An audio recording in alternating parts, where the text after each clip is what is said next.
अस्सलाम वालेकुम वरहमतुल्लाहि वबरकातुहू। किसान मैं किसान हूँ।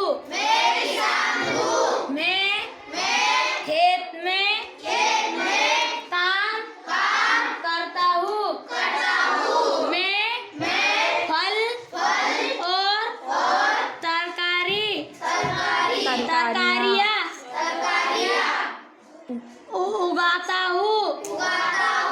मैं जानवर भी पालता हूँ। मैं ट्रैक्टर भी चलाता हूँ। मैं लिबादा पहनता हूँ।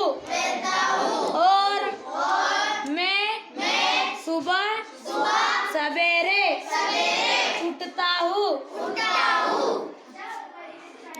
और ये खाली जगह मुकम्मिल करनी है। पहली खाली जगह क्या है, पढ़ो। और नंबर एक मैं डैश हूँ। अब डैश में क्या आएगा?